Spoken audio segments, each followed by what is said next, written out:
दोस्तों, जब बात बच्चों को जन्म देने की आती है तो आपके जहन में काफी ड्रामेटिक सी इमेज घूमने लग जाती होगी, जिसमें एक महिला दर्द से चिल्ला रही है, डॉक्टर उसे संभालने में लगे हैं, वगैरह वगैरह।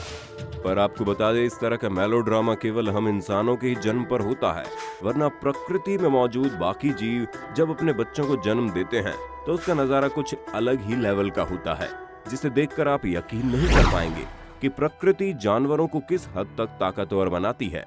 जिनमें से कुछ जानवरों के जन्म लेने का प्रोसेस इतना ज्यादा हैरान करने वाला है कि आप सोच भी नहीं सकते। डॉल्फिन।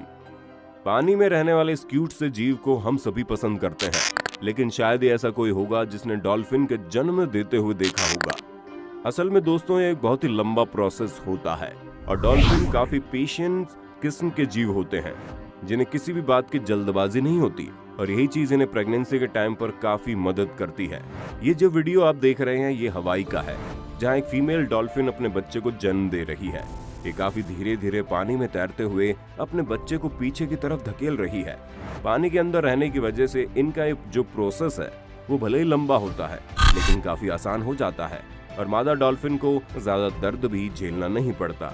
पर सबसे ज्यादा हैरानी वाली चीज तो ये है कि जैसे ही डॉल्फिन का बच्चा अपनी माँ के पेट से बाहर निकलता है, वैसे ये बिल्कुल मास्टर की तरह स्विमिंग करना शुरू कर देता है। Tiger giving birth.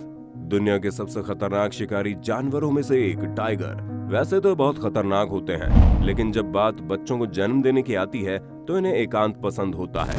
जहां एक तरफ हम इंसान बच्चे को जन्म देने के टाइम काफी चिल्लम चिल्ली करते हैं, तो वहीं ये बड़ी शांति से बैठ जाती है और दर्द को सहती है। जब इन्हें महसूस होता है कि अब बच्चे को जन्म देने का समय आ गया है, तो आप खुद ही देखिए कैसे ये हिम्मत करके अपने आप बच्चों को इस दुनिया में जन्म देती है। यानी कि इन्हें किसी भी असिस्टेंट की जरूरत नहीं पड़ती। टाइगर के बच्चे बहुत ही छोटे होते हैं और एक बार में करीब 1 या 2 बच्चे को जन्म देती है, लेकिन जन्म देने के बाद इनका शरीर काफी थक जाता है और इस टाइम पर अगर इस फीमेल टाइगर को कोई परेशान करेगा तो उसकी मौत समझिए पक्की है। एलिफेंट। पृथ्वी पर पाए जाने वाले सबसे विशालकाय लैंड एनिमल यानी कि हाथी अपने पेट में बच्चे को करीब 22 महीनों तक पालती है। यानी कि जिस टाइम में ह्यूमन फीमेल 2 बार प्रेग्नेंट होकर डिलीवरी कर सकती है, उससे अधिक टाइम तक हाथियों का प्रेगनेंसी पीरियड चलता है। और इतने अधिक समय में पेट में पल रहा बच्चा करीब 250 पाउंड से ऊपर का हो जाता है। अब आप खुद ही सोचे, एक हाथी को अपने पेट में कितने भारी बच्चे को कैरी करना पड़ता है, वो भी इतने लंबे समय तक। पर फिर भी उसे अपने पेट में न सिर्फ पालती है, बल्कि जन्म देने के बाद उसका पूरा ख्याल भी रखती है। बच्चों के इतने अधिक वजन होने की वजह से हाथी केवल एक ही बार में एक ही बच्चे को जन्म देता है। मादा हाथी अक्सर अपने बच्चे को रात के समय ही जन्म देना पसंद करती है, और जब ये जन्म देती है तो उसके कुछ ही समय बाद इनका बच्चा वापस से खड़ा होकर इस दुनिया में चलना भी शुरू कर देता है। चीता। दोस्तों, अब अगर मादा हाथी के जन्म लेने का तरीका आपने देख लिया, तो आप इस फीमेल चीता के बारे में क्या कहेंगे? सबसे पहले आपको बता दें, ये कोई मामूली चीता नहीं है, बल्कि वर्जीनिया के मेट्रो रिचमंड जू में रहने वाली मिलानी नाम की मादा चीता है, जो अपने बच्चों को पहली बार जन्म दे रही है। असल में चीता बहुत ही सेंसिटिव किस्म के जानवर होते हैं, इसलिए मादा चीता बहुत ही ज्यादा डरी हुई है। लेकिन इसका डर तब छूमंतर हो गया जब इसने हल्की सी ताकत लगाई और इसके सभी बच्चे एक एक करके बड़े आराम से पृथ्वी में अपनी पहली सांस लेने को तैयार हो गए। उस रात इस मादा चीता ने 5 बच्चों को जन्म दिया और 5 स्वस्थ थे। राइनोसोरस। दोस्तों, राइनोसोरस का बच्चे देने का तरीका भी काफी हद तक हाथी से मिलता है, जहां इनका बच्चा भी दुनिया में आने से पहले पाउच में कवर होता है। जैसे ही पृथ्वी पर उसका शरीर पड़ता है, उसकी प्रोटेक्शन लेयर टूट जाती है, तब जाकर राइनोसोरस के बच्चे को पृथ्वी पर जन्म लेने का मौका मिलता है। आपको बता दें, राइनोसोरस का प्रेगनेंसी पीरियड 18 महीने तक चलता है और ये हर 2.5 साल में एक बच्चे को जन्म देते हैं। यहाँ तक कि हाथी की तरह ही इन्हें अपने बच्चे को जन्म देने में ज्यादा तकलीफ भी नहीं होती। बस इन्हें बैठकर स्काउट करना पड़ता है और हल्का सा प्रेशर लगाने पर बच्चा पृथ्वी पर राज करने के लिए पहुंच जाता है। जन्म के समय एक बेबी राइनोसोरस का वजन 45 किलो का होता है, लेकिन फिर भी ये बड़े होने तक अपनी माँ के साथ ही रहना पसंद करते हैं और इन्हें भी जन्म के कुछ ही मिनटों बाद आप चलते हुए देख सकते हैं, क्योंकि इनका शरीर भी इतने अधिक समय तक माँ के पेट में रहने की वजह से पूरी तरह से ग्रो हो जाता है। दोस्तों, जब हम राइनोसोरस की बात कर ही रहे हैं, तो आप हमें कमेंट में बताना मत भूलना कि राइनोसोरस को हिंदी में क्या कहते हैं, गैंडा या फिर उदबिलाफ। आइए बात करते हैं दुनिया के सबसे लंबे जानवर के बारे में। हम सभी को पता है जिराफ कितने ज्यादा लंबे होते हैं, लेकिन इनकी लंबाई के साथ साथ इनका अपने बच्चे को जन्म देने का तरीका भी बड़ा खास है। तभी तो जब कभी भी मादा जिराफ अपने बच्चे को इस दुनिया में जन्म देती है तो उसे डायरेक्ट 3 मीटर की ऊंचाई से नीचे गिराती है। मादा जिराफ कभी भी अपने बच्चे को बैठकर जन्म नहीं देती, बल्कि खड़े खड़े जन्म देती है, जिसकी वजह से बच्चा 3 मीटर की ऊंचाई से जमीन पर गिरता है। इत्तेफाक देखिए, इतनी ऊंचाई से गिरने के बावजूद बच्चे को एक खरोंच भी नहीं आती। बच्चे को जन्म लेने के बाद मादा जिराफ अपने बच्चे को लगातार सहलाती रहती है जब तक बच्चा खुद उठकर चलना न सीख ले। जिराफ की टांग काफी कमजोर होती है, इसलिए अपने पैरों पर पकड़ बनाने के लिए उन्हें शुरू से ही उस पर दबाव डालना जरूरी रहता है। कंगारू। अब कंगारू के जन्म देने का प्रोसेस किसी रहस्य से कम नहीं है, क्योंकि बहुत से लोगों को इसके बारे में नहीं पता। हम आपको बता दें, प्रेगनेंसी के 1 महीने बाद कंगारू का बच्चा बहुत छोटा सा होता है, यहाँ तक कि उसके शरीर में स्किन तक नहीं चढ़ी होती और उसकी बॉडी ठीक तरह से डेवलप नहीं होती, लेकिन फिर भी वो अपनी माँ के यूट्रस से निकलकर उसके पाउच में अपनी जगह बनाने चला जाता है।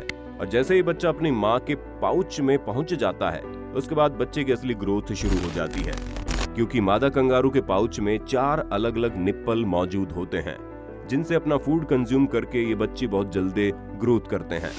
और ये अकेला ऐसा एनिमल बर्थ गिविंग प्रोसेस है जिसमें माँ को बिल्कुल भी दर्द नहीं होता। Sea lion. अब मिलिए उस जानवर से जिसको बच्चे देते समय वैसा ही दर्द होता है जैसे हम इंसानों को होता है, और ये दर्द इन्हें लगातार 7 घंटे तक सहना पड़ता है। आप इस सी लायन को देखकर ये अंदाजा लगा सकते हैं कि कैसे लेबर पेन की वजह से इसका पूरा शरीर दर्द से अकड़ रहा है, यहाँ तक कि तेज लेबर पेन की वजह से ये रोने लगती है। दोस्तों, वैसे तो आमतौर पर सी लायन को दर्द तो होता है, लेकिन बच्चे को जन्म देने का उनका प्रोसेस बहुत जल्दी निपट जाता है। पर लगता है ये सी लायन कुछ ज्यादा ही बदकिस्मत थी, तभी तो इसे इतना ज्यादा दर्द हो रहा था कि लेबर पेन के चक्कर में अपनी प्रेगनेंसी तक को भूल गई थी। हालांकि लंबे और दर्दनाक लेबर पेन के बाद इसने बच्चे को जन्म दे दिया। Stingray giving birth. दोस्तों, स्टिंगरे उन जीवों में से एक है जिन्हें देखना भी लोगों के लिए खुशकिस्मती की बात होती है, लेकिन हम तो यहाँ पर न सिर्फ आपको स्टिंगरे को दिखा रहे हैं, बल्कि इन्हें आप जन्म देते हुए भी देख सकते हैं। आप खुद ही देखिए कैसे इस समुद्री जीव ने एक साथ 12 छोटे छोटे बच्चों को जन्म दिया। वैसे दोस्तों, नॉर्मली तो ये केवल 5 से 6 बच्चों को जन्म देती है, लेकिन इस बार तो इन्होंने क्रिकेट टीम के प्लेयर से भी ज्यादा बच्चों को एक ही बार में इस दुनिया में आने का मौका दे दिया। इस वीडियो में आप जिस शख्स को देख रहे हैं, ये असल में स्टिंगरे के बच्चों की डिलीवरी में उसकी मदद कर रहा है, जो कि बिल्कुल सच्ची इंसानियत है। पर हाँ, आप ऐसे इंसानियत दिखाने मत पहुंच जाना, क्योंकि स्टिंगरे काफी खतरनाक होती है और इन्हें अपने हाथों से पकड़ना यानी मौत के दरवाजे पर दस्तक देने से कम नहीं है।